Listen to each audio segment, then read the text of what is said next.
Hello friends, welcome to நாகுவின் சமையல். நம்ம இன்னைக்கு திருவாதிரை ஸ்பெஷல் களி செய்ய போகிறோம். இது ரொம்ப ஈஸியாக செஞ்சிடலாம்.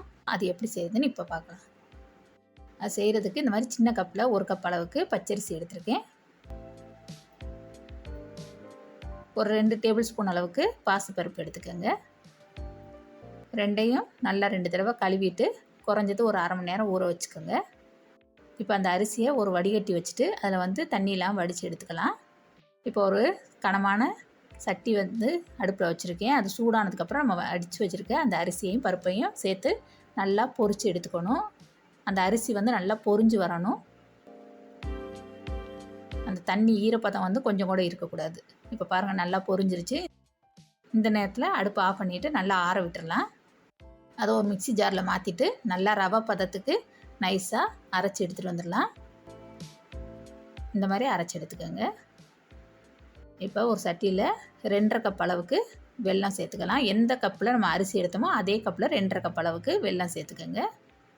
அது கூடவே 1 கப் அளவுக்கு தண்ணியும் சேர்த்துட்டு பாகா காய்ச்சி எடுத்துக்கலாம். இதை சும்மா கரைஞ்சி வந்தால் போதுமானது. பாகு பதமெல்லாம் எதுவுமே தேவையில்லை. இப்போ பாருங்கள், கரைஞ்சிருச்சு. இந்த அளவுக்கு வந்தால் போதுமானது. இப்போ அடுப்பு ஆஃப் பண்ணிடலாம். இப்போ அதே பேனில் 1 டேபிள் ஸ்பூன் அளவுக்கு நெய் சேர்த்துக்கலாம். நெய் சூடானதும் ஒரு 7-8 முந்திரி பருப்பு உடச்சி வச்சுருக்கேன். அந்த முந்திரி பருப்பை அதில் சேர்த்துட்டு நல்லா பொன்னிறமாக வறுத்து எடுத்துக்கலாம். நல்லா வறுபட்டுருச்சு. இதை வேறு ஒரு பவுலில் மாற்றிடலாம். இப்போ அதே நெய்யிலே நம்ம உடச்சி வச்சுருக்கோம்ல அந்த அரிசியும் பருப்பும் அதை அதில் சேர்த்துட்டு நல்லா வறுத்துக்கணும். அது கூடவே ஒரு 1/4 கப் அளவுக்கு துருவின தேங்காய் எடுத்திருக்கேன். இதுக்கு பதிலாக நீங்கள் டெசிகேட்டட் கோகோனட் கூட சேர்க்குறதுனாலும் சேர்த்துக்கலாம்.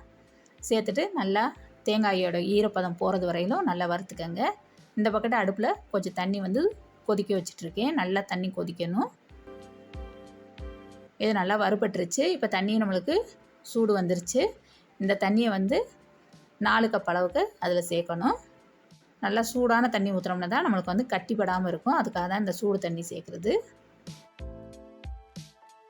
4 கப்பு இப்போ சேர்த்தாச்சு.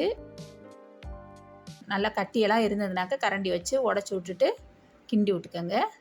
எந்த விதமான கட்டியும் இருக்கக்கூடாது. இப்போ பாருங்கள், நல்லா வெந்துருச்சு. இப்போ ஒரு பிஞ்ச் அளவுக்கு உப்பு சேர்த்துக்கலாம். எந்த ஒரு இனிப்பு இது செஞ்சாலுமே நீங்கள் அதில் ஒரு பிஞ்சு உப்பு சேர்த்திங்கன்னா அதோட டேஸ்ட்டே ரொம்ப நல்லாயிருக்கும். இப்போ இந்த மாதிரி நல்லா அந்த ரவையும் பருப்பும் நல்லா வேகணும். அந்த வெந்நீர்லேயே வெந்ததுக்கப்புறம் நம்ம வச்சுருக்க பாகை ஊற்றணும். வடிகட்டி வச்சுட்டு அந்த பாகை வடித்து எடுத்துக்கலாம்.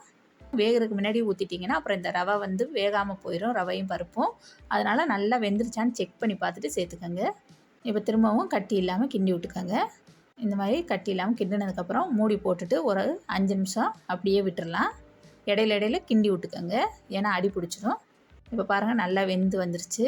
இந்தளவுக்கு இருந்தால் போதுமானது. ரொம்ப கெட்டியாக விட்டுறாதீங்க, ஏன்னா இது ஆறிடுச்சுன்னா நம்மளுக்கு இன்னும் கொஞ்சம் கெட்டியாயிரும். அதனால் இந்த பதமே போதுமானது. இப்போ நம்ம வறுத்து வச்ச முந்திரி பருப்பை சேர்த்துக்கலாம். அது கூடவே 1 டேபிள் ஸ்பூன் அளவுக்கு நெய்யும் சேர்த்துட்டு நல்லா கிண்டி விட்டுட்டு எடுத்துக்கலாம். இப்போ பாருங்கள், சூப்பரான திருவாதிரைக்களி எவ்வளோ சீக்கிரமாக நம்ம ரெடி பண்ணியாச்சுன்ட்டு.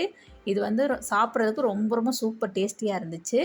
குழந்தைங்க ஸ்கூல் விட்டு வந்தாங்கனாக்கா ஈவினிங் ஸ்நாக்ஸாக கூட இது நம்ம செஞ்சு கொடுக்கலாம். ரொம்ப ஹெல்த்தியானதும் கூட. இந்த திருவாதிரைக்களி வீடியோ எல்லாருக்கும் யூஸ்ஃபுல்லாக இருக்கும்னு நினைக்கிறேன். பிடிச்சிச்சின்னா லைக் பண்ணுங்கள், ஷேர் பண்ணுங்கள். இதுவரையிலும் எங்கள் சேனலை சப்ஸ்கிரைப் பண்ணாதவங்க ப்ளீஸ் சப்ஸ்கிரைப் பண்ணுங்கள். கூடவே இருக்கிற பெல் ஐக்கானையும் கிளிக் பண்ணுங்கள். தேங்க்யூ.